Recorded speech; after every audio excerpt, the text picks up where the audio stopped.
Welcome to La Cura Podcast. I'm your host, Francisca Porches Coronado. La Cura will take you on a journey at the intersection of health, healing, and social justice.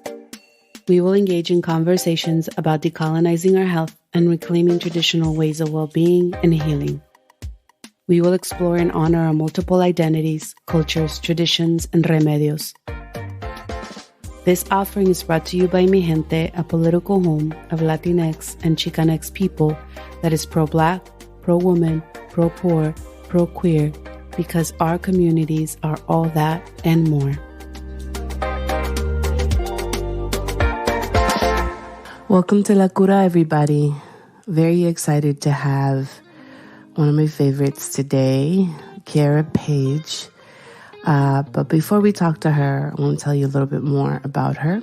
She is a Black queer feminist, cultural memory worker, curator, and organizer for the past 30 plus years. She has organized with Black, Indigenous people of color, queer, trans, lesbian, gay, bi, intersex, gender, nonconforming liberation movements in the U.S.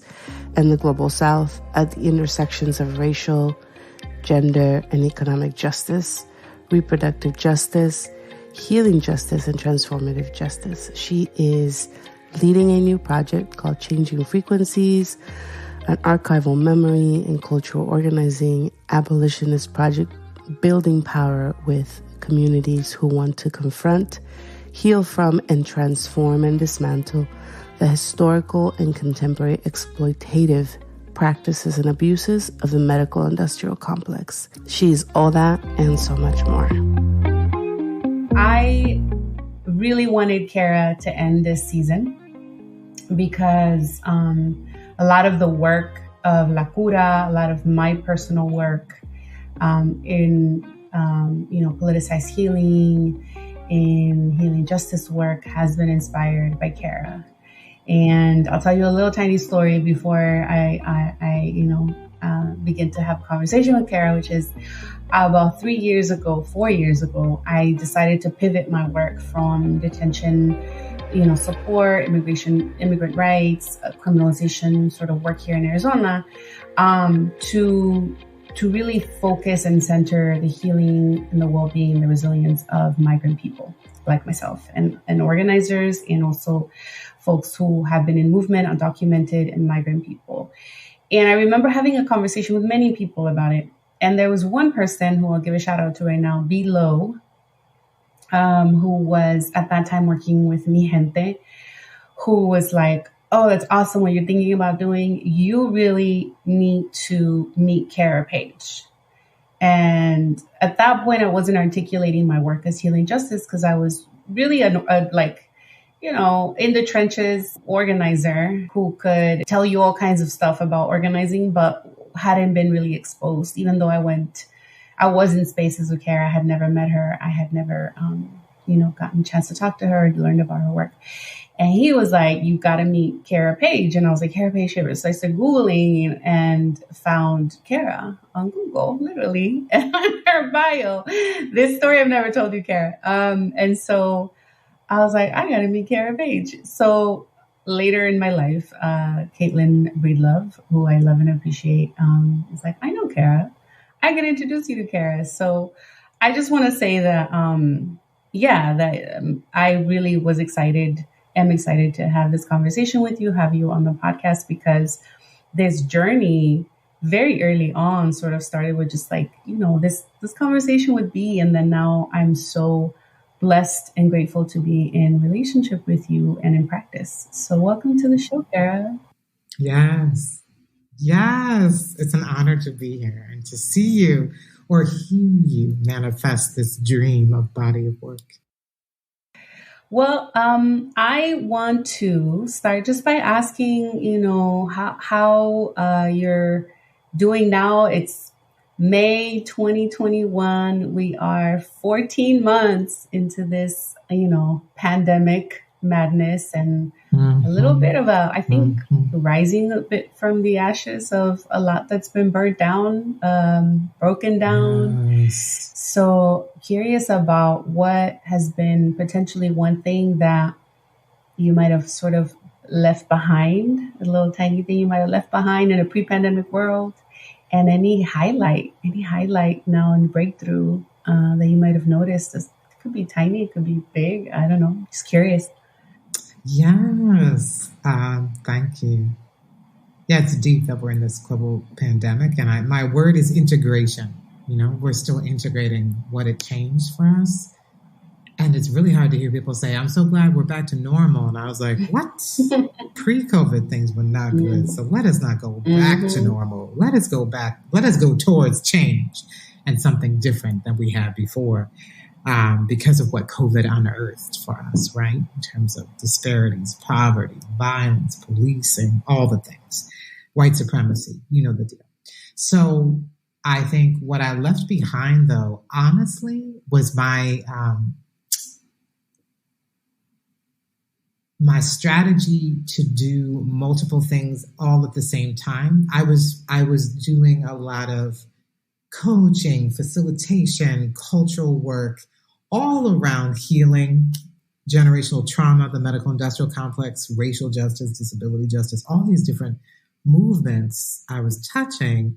But I feel that I was not being true to myself around cultural production as my practice, spiritual, cultural, medicinal practice, literally creating art, creating cultural work that is deeply spiritual and deeply rooted in the medicines of my ancestors, and literally changing my work. I have a project called Changing Frequencies, because I truly believe to create is to literally change the vibration of what we are resisting, what we are memorializing, what we are amplifying and creating.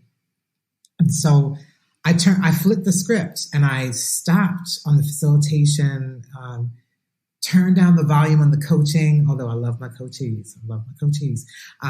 In movement, coaching is key. And I said, I'm be more useful to you as a cultural memory worker, doing my work rooted in catalyzing change through really understanding art, the practice of art and creation as a medicinal strategy for our liberation. And so I went into like 70% cultural, political production solely on the MIC and healing justice work. And everything opened up. When I made that turning point in January 2021, I said, what? And who showed up and I got tested too, people said, well, don't you want to come back over here? No.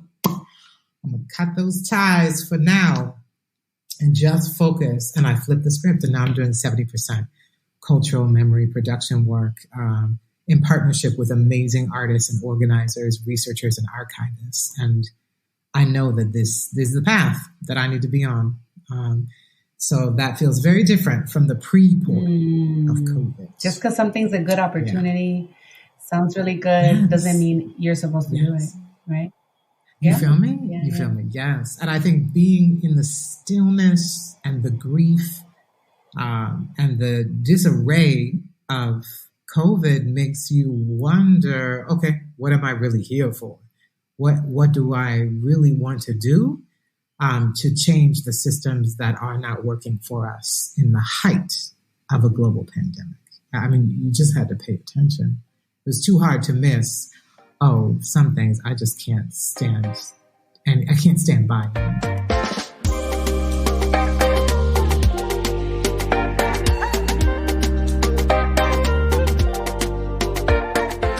You said 2 words, cultural memory. Yes. Tell us more about that. I will. Thank you. I've been using that term very specific for myself as a Black person of mixed ancestry. Cultural work is deeply rooted in dream space, memory space, to understand that in order for us to really transform as conscious beings, how do we literally tap into the memory of our people, our ancestors? It's part of the colonialist project, right? Part of colonization, genocide, slavery, to disassociate us from our memory. Our collective memories, our individual memories, our collective dreams, our individual dreams. And I truly believe cultural memory work says, how do you tap into what you already know to be true? And how are we using cultural work to remember practices, traditions, medicines of our ancestral lineage? For me, that is of Black Seminole ancestry, that is of Black Southern ancestry. It's even in the complication of being of mixed ancestry, of European ancestry, what that has meant on my legacy and journey of understanding where is the medicine most useful from my ancestors, and where do I recommit to cultural work that honors Black, Indigenous, people of color, queer and trans, disabled communities that I am in relationship, community resistance to, that I deeply want to remember our resiliency, remember our imprint of power and resistance, and pull that forth in any kind of creative political work that I'm doing. I mean, that's such a profound place to arrive. And I know there's no way that you got there this year, last year, the year before. Like, you were probably like, how that dream space, right? You're talking about, is that a place where some of this sort of manifested for you? Some of the messages that, like, that autonomic, ache or instinct. Yes, it's how I came to healing justice, right? It's how I came to be an architect or a conduit of healing justice, not as a practice, but as a political strategy or political framework. Already knowing our ancestors to survive attempted genocide and slavery had already tapped into being conduits, as healers, as witches, as curanderas, as root workers, as birth workers, whatever we call it. I've always been intuitively aware of tapping into dream space is resistance, right? You know this, you're a witch, right? And so how do we actually center that as a liberatory strategy, right? How do we honor dream space? And I pull this from very Black feminist, global South feminist ideas, that if we're not looking at the literal cellular memory of our people and not looking at dreams, ancestral dreams, our own dreams, as part of the patterns or messages of what our truth is to define and decide what our liberation will look like, then I feel we are doing ourselves a disservice if we're not taking those levels of consciousness seriously. And it's certainly Afrofuturism speaks of that, but as someone born in the 70s, Black, Indigenous, global South feminists, have been talking about this forever. Gloria and Sotula, right, Audre, Lorde, so many that have guided my path in understanding dream space, being a conduit. Changing vibration is something that I can actually do as a Black queer feminist healer, witch on the planet. How early were you aware that you were, forget about the feminism, because a lot of it is instinctual. So you're like, I'm a feminist, even though I don't have the word. True.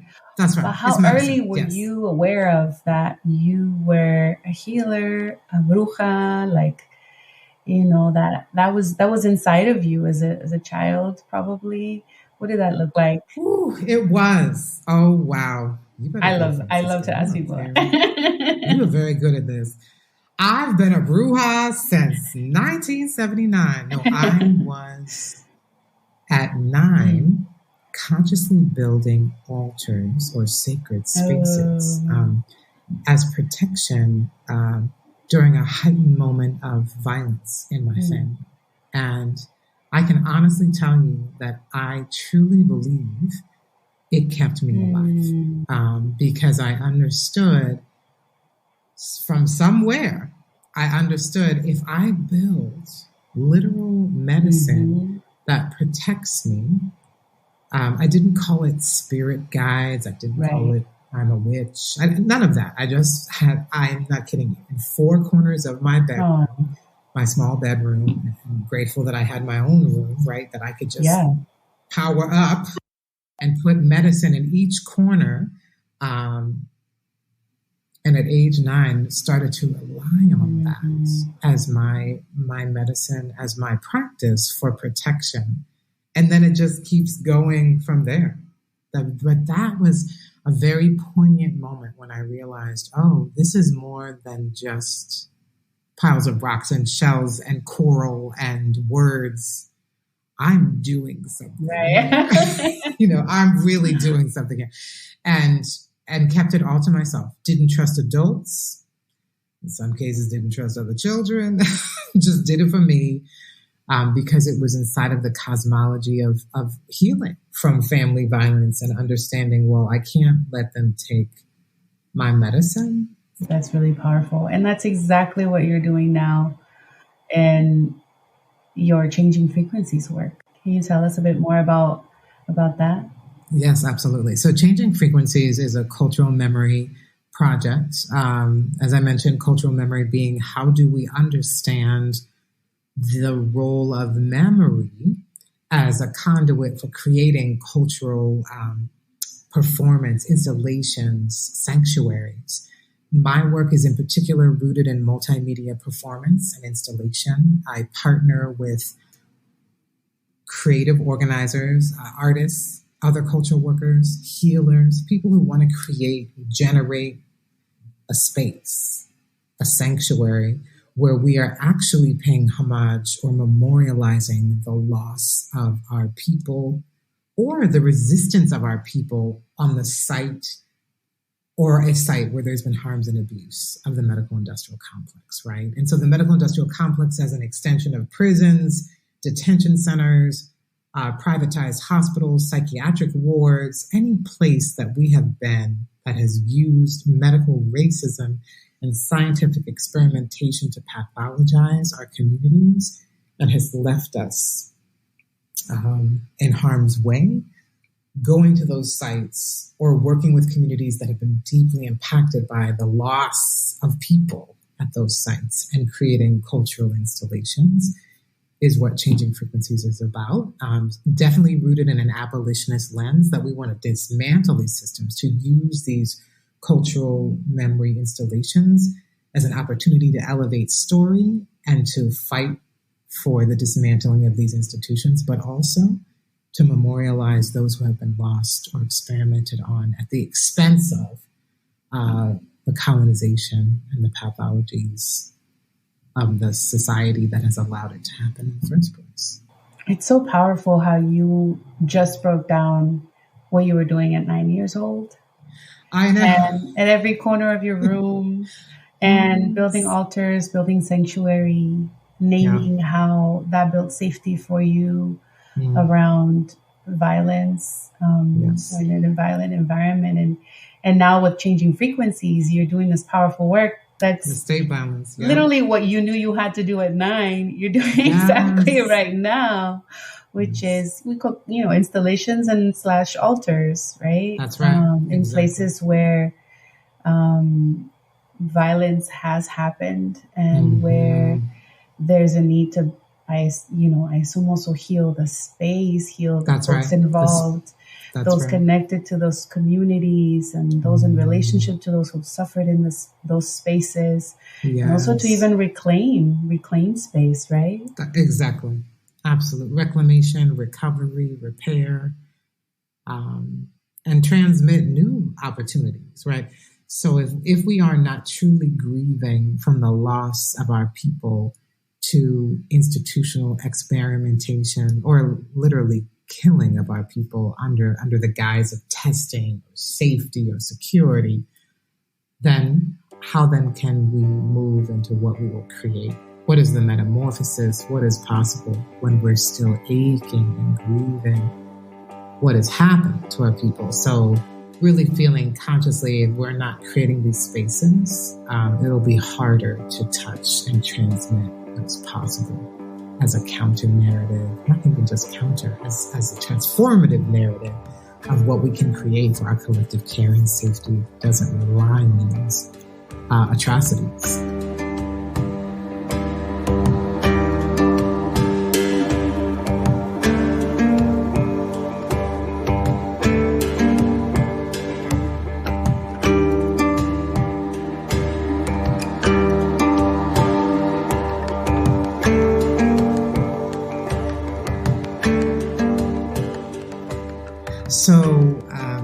More recently, 2 years ago in 2018, I produced and it was an honor to work with Ebony Noel Golden, a fantastic artist, choreographer, dreamscaper, architect, brilliant, badass Black woman from the South, from Texas, who runs Beverly's Arts Daughters Collaborative.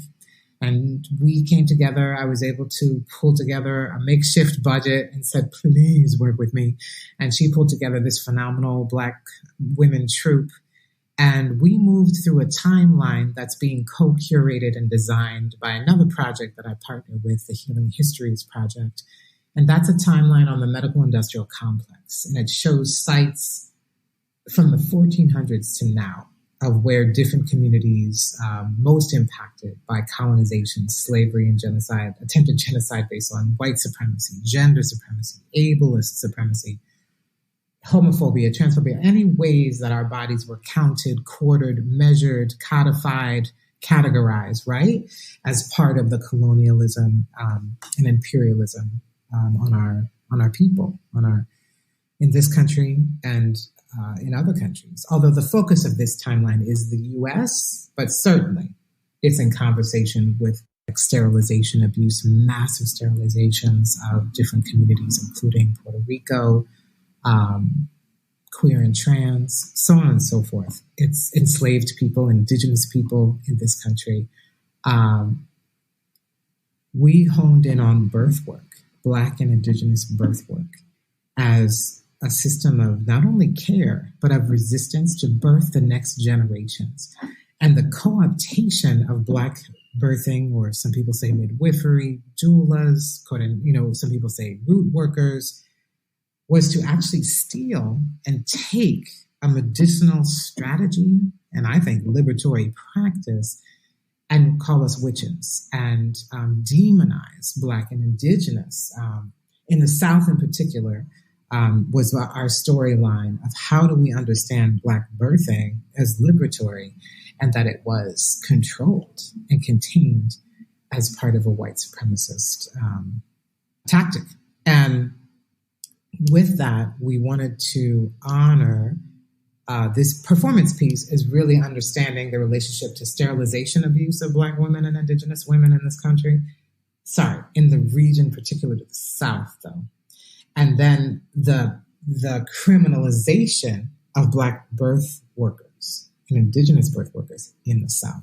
And understanding those two things working with each other to basically erase a lineage of birthing traditions, but also to literally attempt to remove our people, right? And understanding that this was a performative piece that really wrestled with the vibration of that. What does that mean to attempt to try to remove the birthing of a next generation? And many of us in the global South can relate to that, absolutely. In the South in particular, it still goes on, right? There's different ways it's happening. The sterilization of abuse in detention centers and prisons, not just in the South, but in particular in the Southeast and Southwest, because of how this country has been built. Using the South as a place of practice, of institutional practice, because it's so guarded as, I'm losing my words. It's so guarded as still a place of poverty and seen as migrant, Black, predominantly people of color and indigenous people, and that we are not producing, right? Some because of this anti-Southern lens of not producing intellect, not producing labor except for the wealthy elite, that it's still the anti-Southern bend in this country is so wide and large. It was an absolute plan in the reconstruction of this country, but then also in the reconstruction of this world, right? Look at the global South. So as we're understanding that, to unearth this particular line of birth work as a cultural memory to honor women who were sterilized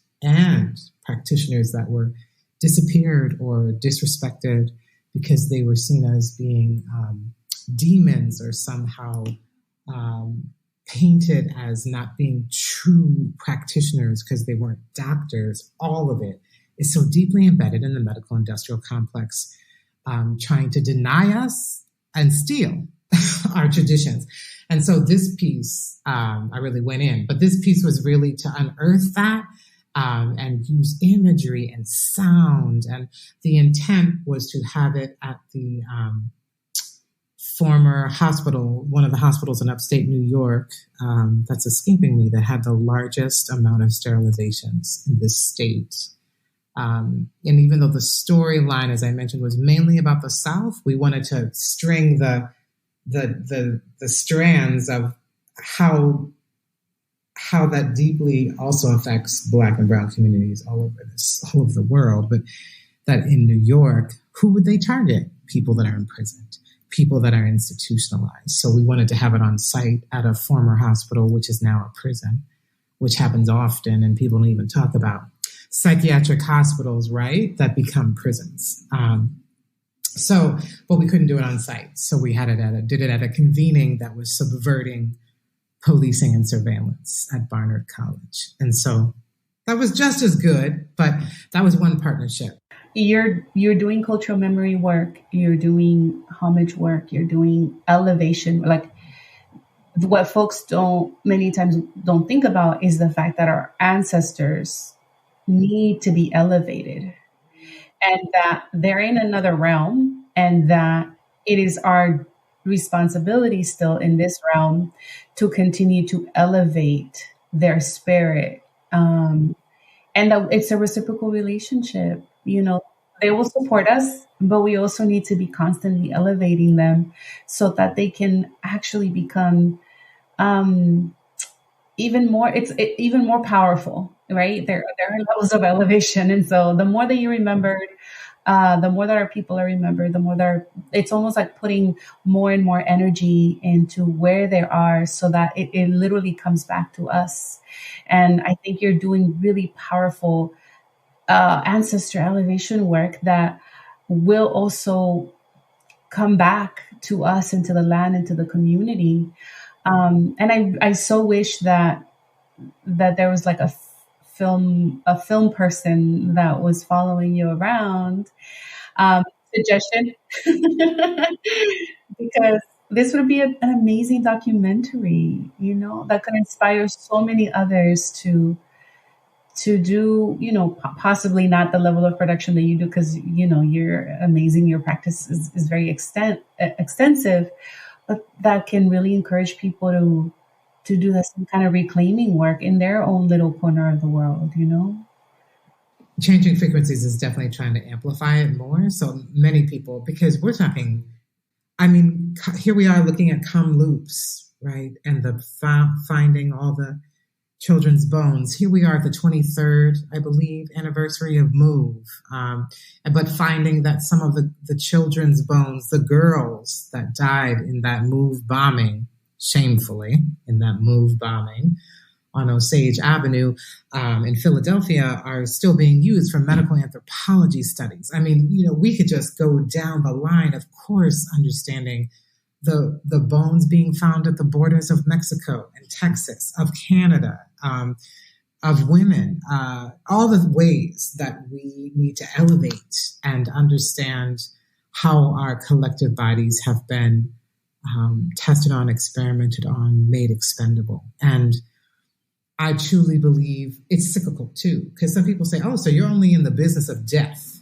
And I was like, no, in the elevation of ancestors, it's also about what are we building? So I'm very much also in this place of where do we have transformation from cultural work that leads us towards what will we build and imagine so that this doesn't happen again and again and again.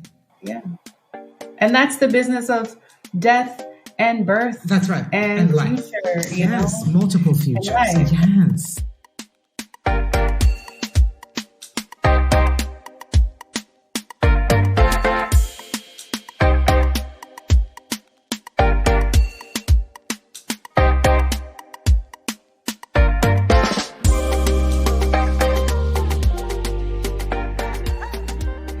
Between 9 years old and now, it's like There's extensive amount of work around this healing justice framework that has evolved in beautiful ways and now is turned into a lot of things. It has. And also healing history. So can you just tell us, healing justice, and just tell us a bit about how it came about as a framework? I grew up knowing that my ancestors are from the South, Georgia, Florida, and North Carolina.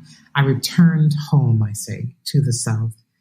My Black Seminole ancestors are from the South. And when I was organizing and learning how to organize in the South with multiple organizations like Project South and Sister Song and Spark and, of course, Southerners on New Ground, right? Really deepening my analysis and political understanding of what liberation looks like through a Black, Indigenous, people of color lens and queer and trans lens, poor people rising up lens. It was always rooted in cultural work. It was always rooted in healing, but I was most intrigued that in movements in the early 2000s, post 9/11, you had a rise of suicides of Black youth organizers. You had a rise of people burning out. But I like to say people having breakthroughs, but people having breakdowns, and people being asked or choosing to leave movement. And it made me wonder, if we're going to keep losing battles because of increased fascism and xenophobia and all the things, white supremacy that exists, how then can we integrate tools and strategies that hold collective trauma from loss of campaigns, from loss of comrades who are being policed or disappeared, and then just from multiple generations of oppression and colonization. I started to do deep research on generational trauma and seeing a lot of Indigenous feminists and Black feminists wrestling with things like post-traumatic slave syndrome by Dr. Joy DeGroy or Dr. Maria Yellowhorse Braveheart doing a tremendous amount of work with tribal nations on intergenerational trauma, understanding on a cellular level the memory of attempted genocide, slavery, and colonization is in our collective bodies. How do you transform that generational trauma? And Dr. Maria Yellowhorse Braveheart speaking to, if you let the grief go unresolved and you don't break that cycle, it continues to manifest in generations ahead. And at the height of fascism in the early 2000s, looking very much like now in 2021, we were at our wits' end, and I saw pain and grief, and I thought, well, what were they doing in the civil rights movement? And started to ask elders in the South in different movements, from AIM to the Young Lords, the Black Panther Party. How did you hold grief and trauma during the 60s and 70s? And started to ask healers, how are you holding grief and trauma for movements? All movements, right? Labor, migrant justice, racial justice, reproductive justice. How is it showing up? How does it manifest? And wouldn't you like to be at the table of strategy?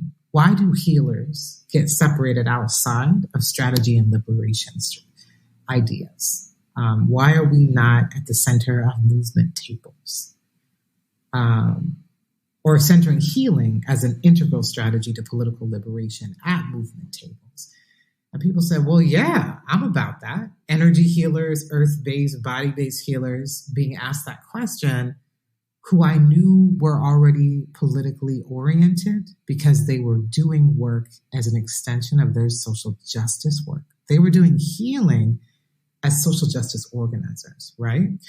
So then we wrestled with, because the term politicized healer, it wasn't out there. And I would say that we started using it in 2007 because we noticed, of course, not everyone's political and how they're doing healing work. They could be perpetuating the same violence, harm, and abuse. But what we had to name was, how is it rooted in place? That we had to make a distinction between people who were doing healing work that were perpetuating the harms and abuses and violence of the medical industrial complex, meaning that they were still based in a Western-based model of care. They weren't rooted in harm reduction. They weren't rooted in racial justice, gender justice, trans justice.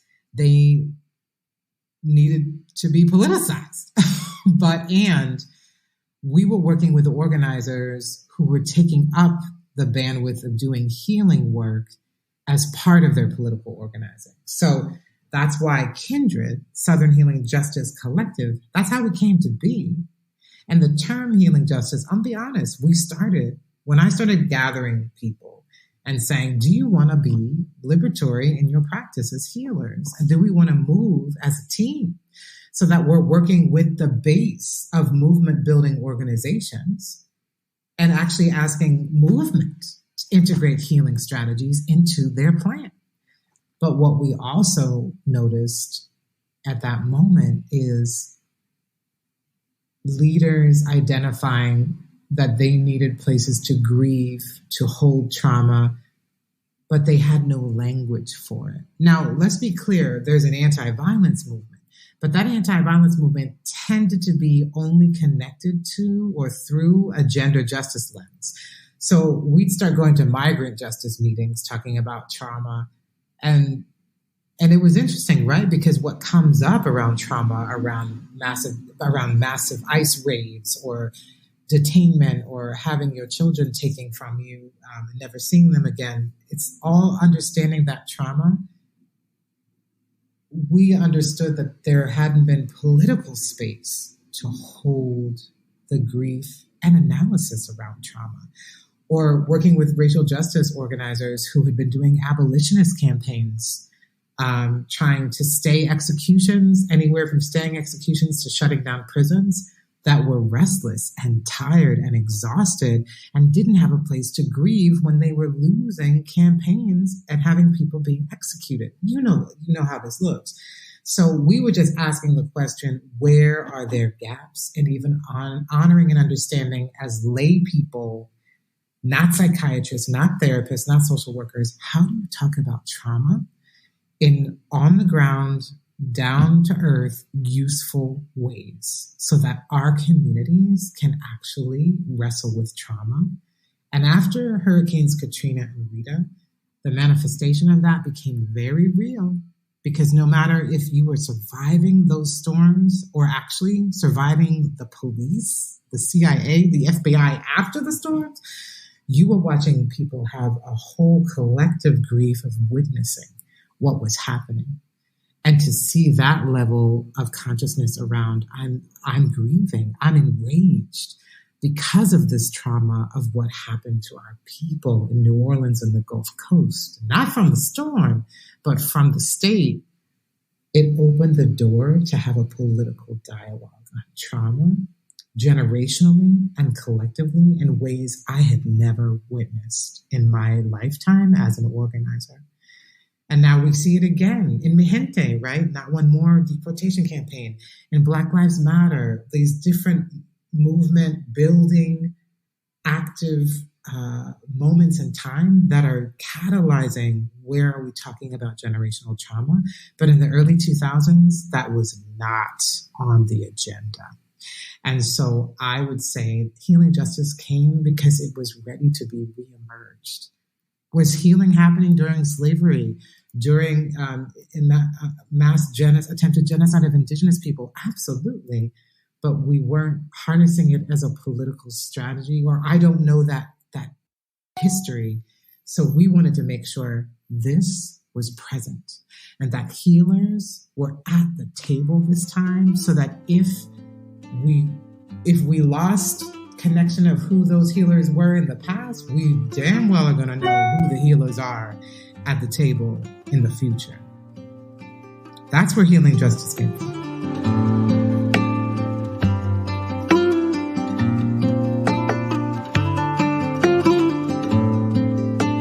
Much love to Cara Page for joining us to close out this season of La Cura podcast.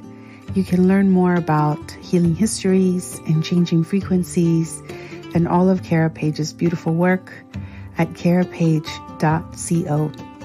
You can also learn about Kindred Southern Healing Collective at healingtrauma.com. At healingcollectivetrauma.com. Follow Cara Page on Instagram at Changing Frequencies. If you love this episode, make sure you share it with your friends. Also, subscribe to our podcast so you're notified as soon as the next episode drops.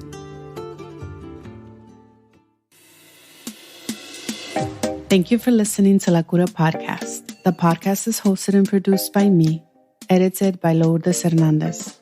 A very special thanks to Phil Circus for all his support and guidance on all aspects of production of this new season for La Cura. Thank you, Phil.